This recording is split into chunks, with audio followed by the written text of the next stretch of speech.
So I'm just gonna use the brush nib to make loads of little curls. This is like my favorite technique to draw curls, is to use the brush nib of the markers and then just kind of making little semicircles until it looks like a little cannoli of hair, kind of like my hair a little bit, and then filling out the rest.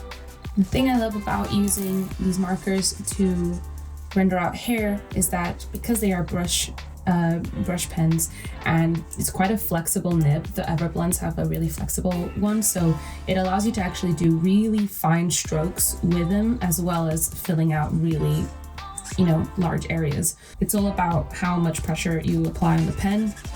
Obviously, if you press really hard down on it, it'll flatten the brush nib and it'll, create a wider brush. And if you're really light on it, you can make the tiniest little strokes. And just a general rule of thumb for hair, it always appears darker or is a darker color near the roots or where there's a lot of bunching. So especially with curly hair, anywhere that's, closer to the head, it'll have shadows on it. Anywhere closer to the parting is going to be darker as well, because it'll be a lot denser in terms of how much hair is bunched up together. So I usually use that rule to start blocking in the shadows for hair. So anywhere around this headband is going to be a little darker. And then anywhere, behind her neck and around her face is always going to have a bit of shadows cast on it. So I'm going to go with the BR11, and because it's a much darker, warmer tone, I'm going to go into the little creases of her face and add the deepest shadows that I want to blend in with this. And that'll be my last sort of shading stage on her face. So what I like to do after I'm finished with the markers portion is I'll go in and use the Arteza 0.4mm fineliners, because I like to go over the edges in the line art after I've done the markers with like a darker color of that object. Always make sure to keep the values in check. Okay.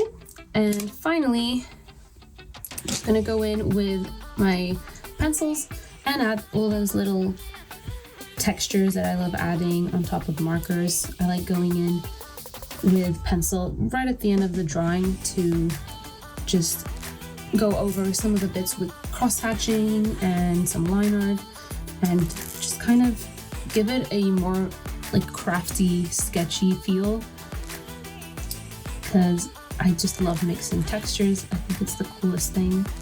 So I also take this opportunity to add some hairs to her brows to make it look less flat and add some details in there.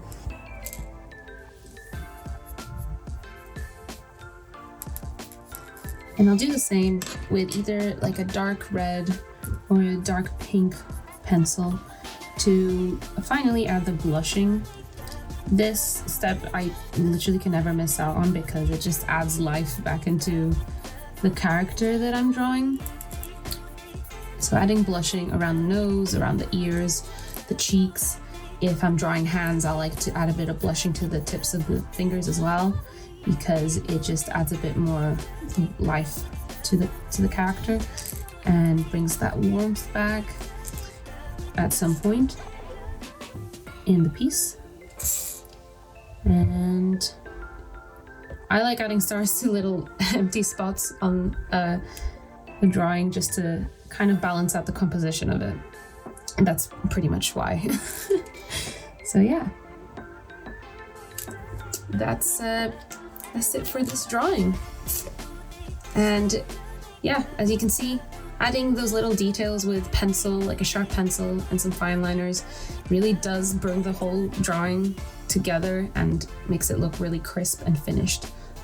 So this is the final piece that we did with markers, and then also detailing it with 0.4mm fine liners and some pencils from Arteza as well.